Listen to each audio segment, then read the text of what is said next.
Hello दोस्तों, आज हम बात करेंगे ज्वाइन इंडियन कोस्ट गार्ड, जिसको शॉर्ट में आईसीजी बोलते हैं। इंडियन कोस्ट गार्ड यांत्रिक नाविक रिक्वायरमेंट 2025। इंपॉर्टेंट डेट है एप्लीकेशन भरने का 11/6/2025 से लेकर 25/6/2025 के बीच इस फॉर्म को अप्लाई कर सकते हैं 11:30 बजे तक। उसके बाद स्टेज 1 एग्जाम डेट सितंबर 2025 में होगा। स्टेज 2 एग्जाम डेट नवंबर 2025 में और स्टेज 3 एग्जाम डेट फरवरी 2026 में होगा। उसके बाद एडमिट कार्ड एग्जाम से पहले मिलेगा। उसके बाद एप्लीकेशन फी की बात करें तो जनरल, ओबीसी और ईडब्ल्यूएस के लिए 300 रुपये। एस सी एस टी के लिए 0 रुपये लग रहा है। और यहाँ पे payment debit card, credit card और नेट बैंकिंग के थ्रू आप पेमेंट कर सकते हैं। First class CGEPT 1/2026 and 2/2026 notification. Age limit की बात करें तो यहाँ पे मिनिमम एज है 18 ईयर्स एंड मैक्सिमम एज है 22 साल।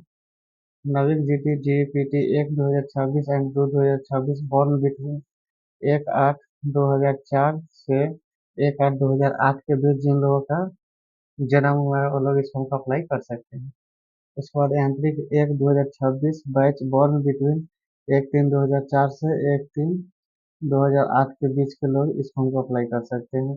नाविक डीबी 2/2026 बैच बॉर्न बिटवीन 1/8/2004 से लेकर 1/8/2008 के बीच के लोग इस फॉर्म को अप्लाई कर सकते हैं। Coast guard CGEPT 1/2026 and 2/2026 requirement vacancy detail की बात करें तो 630 है टोटल। उसके उसके बाद पोस्ट नेम यहाँ पे दे दिया गया है नाविक जनरल ड्यूटी GD। CGEPT 1/2026 में 260 पोस्ट है। CGEPT 2/2026 में भी 260 पोस्ट है। उसके बाद यहाँ पे टोटल पोस्ट 500 है। उसके बाद पोस्ट गार्ड नाविक यांत्रिक एलिजिबिलिटी की बात करें तो यहाँ पे 10+12 intermediate exam with physics and math होना चाहिए। यांत्रिक CGEPT 1/2026 में टोटल पोस्ट 60 है। यहाँ पे class 10th with engineering diploma in electrical mechanical electronics and telecommunication होना चाहिए। उसका नाविक डोमेस्टिक बैच CGEPT 2/2026 में भी 50 पोस्ट है। इसमें class 10th with engineering diploma in electrical mechanical and electronics and telecommunication होना चाहिए। उसके बाद यहाँ बात करें आंतरिक नाविक कैटेगरी वाइज डिटेल। पोस्ट में यहाँ पे दे दिए गए हैं नाविक जीडी में यूआर में 99 और ईडब्ल्यूएस में 25, ओबीसी में 65, एससी में 46 और एसटी में 25, टोटल 260 है।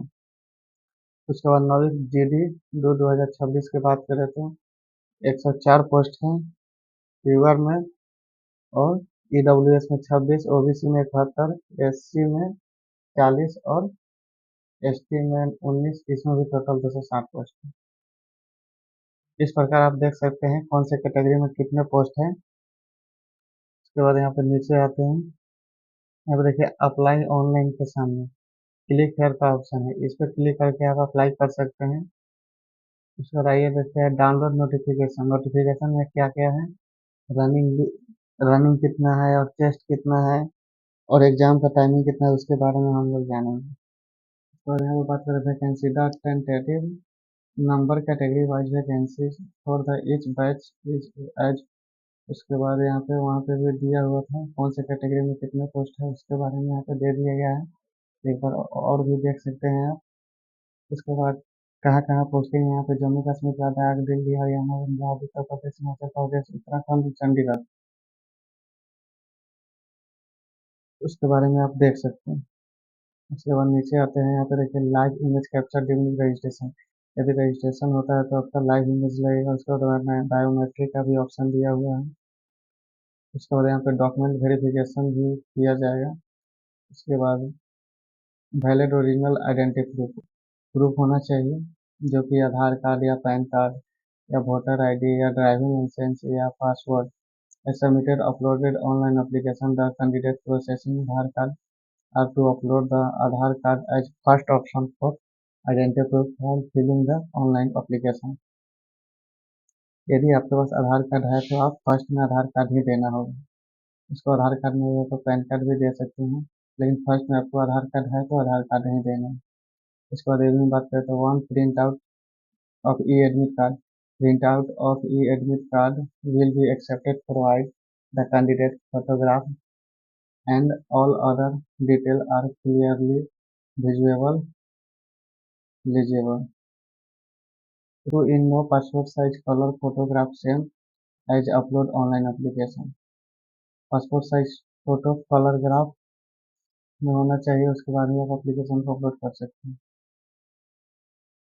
उसके बाद यहाँ पे भी दिया गया है the candidate track flowing test depending post apply. यहाँ पे देखिए नाविक डीबी सेक्शन 1 में 30 है UREWS और 27 है SC SC ST में। इसके passing section 1 2 separately is compulsory यहाँ पे दे दिया गया है, देख सकते हैं। यहाँ पे देखिए सेक्शन 2 में उसके बाद यहाँ पे दे दिया गया है timing 45 minute, total number of question 7। तो यहाँ पे इंग्लिश में 15, रीजनिंग में 10 और जीके में 5। 27 ST SC कैटेगरी में। उसके बाद यहाँ maximum marks 50, timing 30 minute, total number of question 50 है, जिसमें मैथ से 25 और फिजिक्स से 25। उसके बाद यहाँ पे बात करें तो 20 UREWS OBC कैटेगरी में और 17 है SC ST कैटेगरी में। उसके बाद यहाँ पे दे दिया गया है क्लास 12 मैथ फिजिक्स सिलेबस में से पूछा जाएगा। सेक्शन 3 की बात करते हैं maximum marks 50, timing 30 minute, number of question 50। Electrical engineering में से 50 नंबर पे पूछा जाएगा। उसके बाद 20 UREWS और OBC कैटेगरी में के लिए, 17 फॉर SC ST के लिए। Diploma level electrical engineering syllabus में से पूछा जाएगा। उसके बाद सेक्शन 4 की बात करते हैं मैक्सिमम मार्क्स 50, इसमें भी timing 30 minute, total number of question 50। Electronics engineering 50, 20 UREWS OBC और 17 फॉर SC ST के लिए। ये दोनों में आप सेम ही दे दिया गया है, आप यहाँ पे देख सकते हैं। उसके बाद नीचे आना है, यहाँ पे देखिए रनिंग कितना है उसके बाद दे दिया है। यहाँ पे देखिए फिजिकल फिटनेस टेस्ट PFT, यहाँ पे दिया हुआ है 1600 metre run to complete in 7 minute. 1600 metre आपको 7 मिनट में दौड़ना है। 20 स्काउट अप्स उठक बैठक, 20 स्काउट अप्स करना है, उठक बैठक।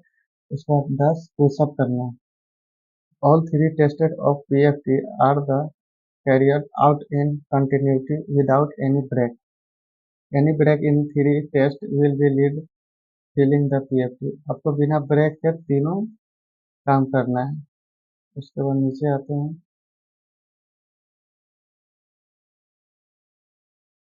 नीचे आने के बाद यहाँ पे देखिए passport size recent colour photograph should be not be older than 3 month period to the date of opening the application. Passport size पुराना नहीं होना चाहिए, 3 मंथ से ज़्यादा का होगा तो फोटो अपलोड नहीं किया लिया जाएगा। उसके बाद live image capturing during registration का भी यहाँ पे दे दिए हैं। Candidate scan signature image, image भी कैंडिडेट का सिग्नेचर स्कैन होगा। उसके बाद डेट ऑफ बर्थ प्रूफ भी देना है, जैसे क्लास 10 के मार्कशीट और बर्थ सर्टिफिकेट पे आपका डेट ऑफ बर्थ भी आ रहा था। उसके बाद identity proof Aadhaar card, PAN card, voter ID और ड्राइविंग लाइसेंस और पासपोर्ट, इसमें से कोई भी डॉक्यूमेंट हो आप दे दीजिएगा। उसके बाद यहाँ पे दे दिया a valid domicile certificate to be uploaded, domicile certificate भी लगेगा। उसके बाद अगर वीडियो अच्छा लगा हो तो लाइक शेयर एंड सब्सक्राइब जरूर करें।